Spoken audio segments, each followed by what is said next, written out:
Welcome into the Motorcar Marketplace podcast. As always, I'm your host, Mac Moore, and today we will be discussing, as I'm sure you guessed by the title, the Ferrari F430, but not just a normal Ferrari F430. I will be wanting to talk about the Ferrari F430 with a manual transmission, so one of the rarer F430s, if you will, and actually the last Ferrari ever to be created with a manual transmission and a gated manual at that, with the beautiful 6-speed gearbox that Ferrari has become so well accustomed to making, and unfortunately they do not make anymore. But it is definitely a classic trademark of theirs, that gated manual gearbox, manual shifter. So the Ferrari F430, just to give you guys a quick overview of it, if maybe you don't know that much about it, came with a 4.3 liter V8 with 483 horsepower, 503 horsepower if you sprung for the Scuderia edition, which I'm not sure actually came with the manual transmission gearbox. There's a couple people on the online forums that say that it did, and on Road and Track, where I got these specs from, they say that it came with a manual transmission gearbox, so it must be true, but I've just never seen one, seen a Scuderia version, which is really their lightweight supercar, almost track car version of this. The 430 Scuderia is what the 360 challenge was to the Ferrari 360 car. So anyway, the regular F430 came with 483 horsepower with their 4.3 liter V8 and did 0 to 60 in 3.8 seconds, while the Scuderia, I'm sure that's Scuderia actually, and also I'm pronouncing it incorrectly. I apologize for that. My Italian family will be mad at me for that, but the Scuderia version does 0 to 60 in 3.3 seconds, so half a second quicker, substantially quicker for that matter, and a top speed of 196 miles per hour for the regular F430 and 198 for the Scuderia version, so not that much of a difference in terms of the top speed if you're daring enough to get the car to go upwards of nearly 200 miles an hour for either one, basically. The F430 was made from 2004 to 2009, and the production numbers on it are a bit scattered, I think. I think the downturn in the economy during 07-08 really hindered what Ferrari wanted to produce. I've seen figures anywhere from 10,000 to 14 or 15,000 on the Ferrari chat boards, and supposedly around 10% of those 10 to 15,000 made are manual transmission vehicles, which I think is actually a true statement. I'm willing to guess that it's around 10%. Again, I've also seen it be as low as 5% for manual transmission cars, and upwards of 15%. But anyway, I'm not here to preach on about how many were made, how many Ferrari F430s were made, or to give you far too many specs about that. If you do want to learn more about the Ferrari F430 as a car, though, Matt Farah did a fantastic one-take video review over a manual Ferrari F430 that I encourage all of you to go watch. He raved about the car and said it was incredibly worth it for the money. Granted, his video came out 2 years ago, back in 2015, when these cars were being traded for around the $100,000 figure, and they have gone up since then, so I will get into that right here. However, before I do that, I did want to give my views on the styling, and personally, I really like the Ferrari F430 styling. I didn't necessarily like it that much back when the 458 first came out. However, my views on it have kind of, I would say, matured over the years. I think it looks a bit more like an Aston Martin today than another modern Ferrari. But, you know, granted, this car is about 10 years old now, depending on what year you get. But I still really like it. It's grown on me quite a bit since it first came out. I think that it just looks very traditional, very classic, and very clean. It certainly isn't as edgy as something like the 458 or especially the 488 now that that's come out. But nevertheless, I do believe that it is a beautiful Ferrari and will always be regarded as a pretty Ferrari. You know, there's very few of them that do not catch the eye of anyone anymore. Yeah, the 308 is pretty bad, but the 430 is just a beautiful car that I'm sure will be seen as a timeless classic for years to come as far as a styling standpoint goes.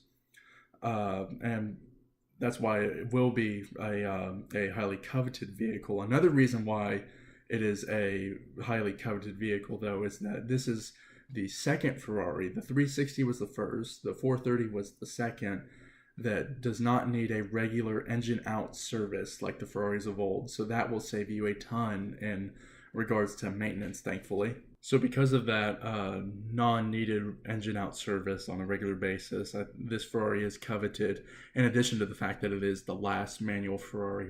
And with that manual Ferrari comes a gated manual that is very nostalgic, I think, for a lot of Italian supercars and vehicles of that era. And so thankfully there is just at least one last one that was built in the modern era and gives us a taste of what Ferrari could do with a 6-speed transmission today.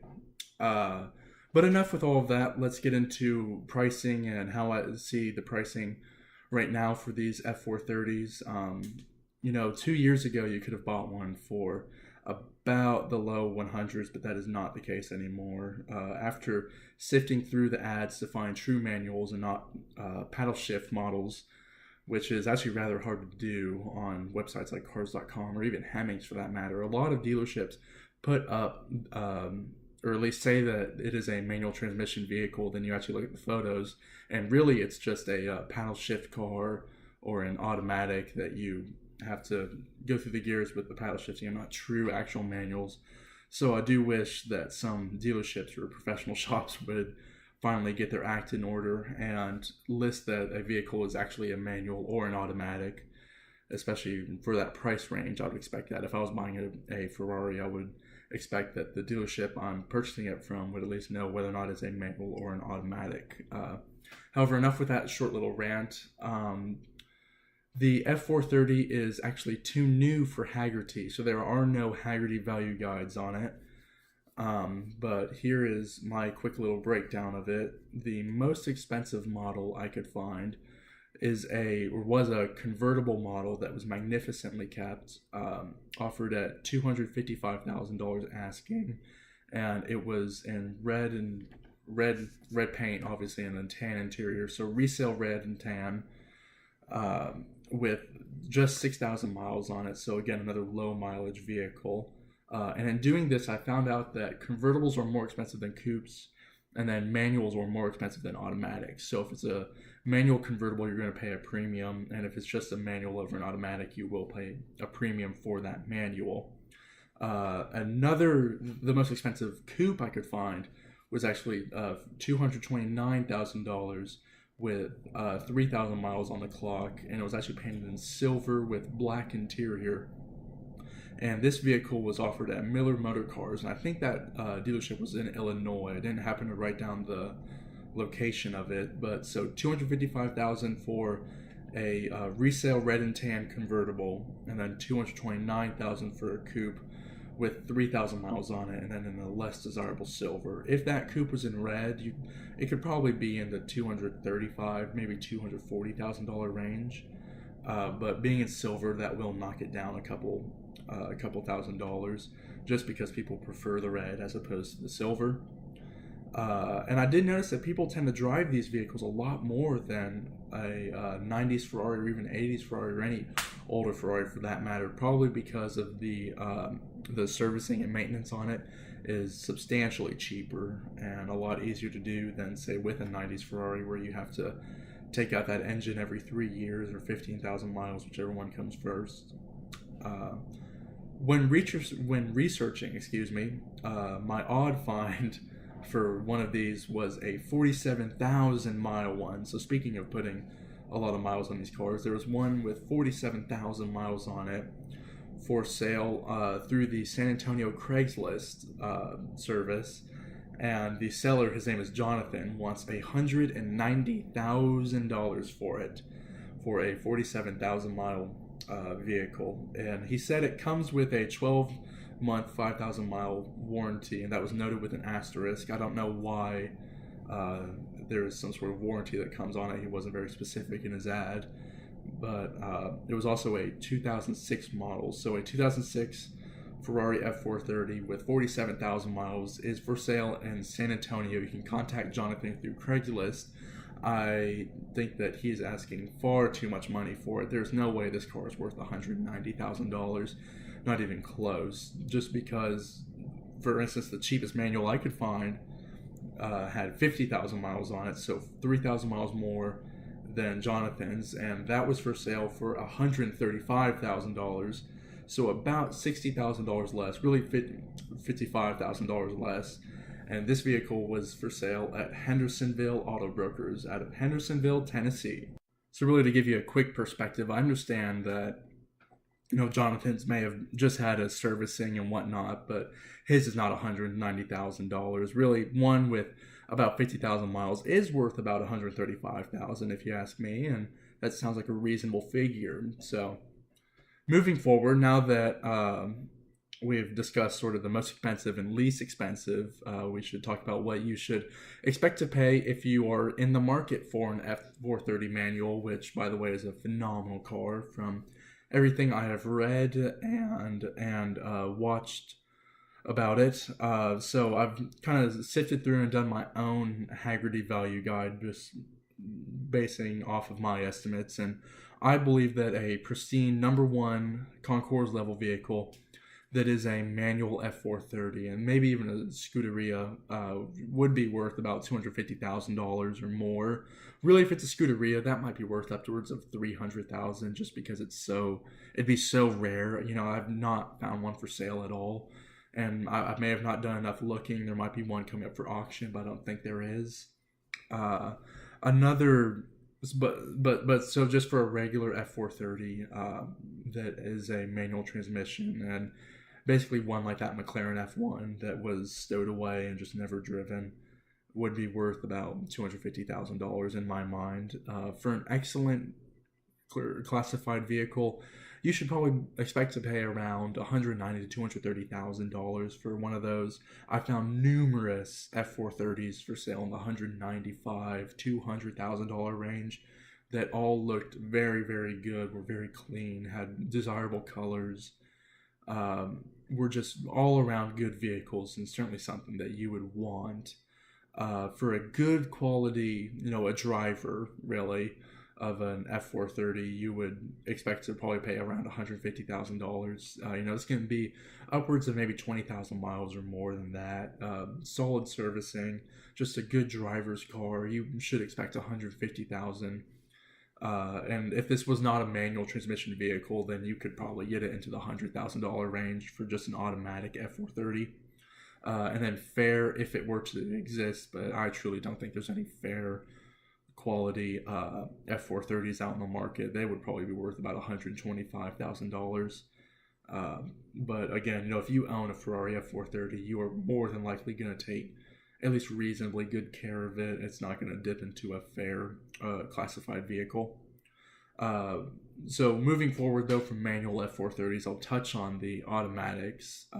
For an automatic regular F430, you can pick those up all day long, about $120,000 for a pretty good one. And even some of the just fair to good ones are, dipping below the six-figure mark, and you could get them for maybe $90,000, or I saw a couple in the $80,000 range, but okay, those might be actual fair classified Ferraris. Those are not the nicest thing in the world. So moving on, though, the manual transmission ones are definitely becoming increasingly difficult to find, and because of that, the price is going up on those. So if you can snatch one up for a good price now, I think that it's certainly a buy. I would also strongly suggest, getting one and then just holding on to it for the next 5 to 10 years as people desire the manual transmission Ferraris more and more. That's all that's going to do is just crank up the price on those. And soon your F430 could really truly be an investment, which would be a wonderful thing to put, 2,000 miles on your Ferrari every year and then have it go up in value and really just pay you to drive it. So that is never a bad thing. So my final thoughts on these manual F430s is that they are extremely desirable cars. I certainly would love to own one in the future. And they are highly collectible within the Ferrari community and the Ferrari world. So if you do stumble upon one, you can get it a very good one for $150,000. Then definitely pull the trigger if that makes sense for you, because I do see this as a very reasonable and good investment for the future, and you won't take as much of a hit as, say, buying a brand new Porsche for $150,000. And even 483 horsepower and 0 to 60 in 3.8 seconds. You're going pretty damn fast for a 10, 12-year-old Ferrari. So that is certainly something worth looking into and holding on to for quite some time if you are fortunate enough to do so. So with all that said, that will do it for today's episode of the Motorcar Marketplace podcast. Like the other two vehicles, I've also not driven a Ferrari F430. I don't think I've even sat in one before. So next week I'll try and talk about a vehicle that I have driven before. Like I said, that will do it for this show. So thank you again for listening. I have made steady progress on the website, thankfully, and so hopefully that will be up and running here maybe by the end of the month, but more than likely the first couple of weeks of December. And then I will be more than ready and willing to help you list your vehicles if you have any, and are in the East Texas area, maybe Dallas or Houston or even Shreveport as well. I am more than willing to help you with that if I can, and the Motorcar Marketplace services are a good fit for you. So thank you for listening, and I will keep you updated and bring out a new show next week. So I'll see you then. Goodbye.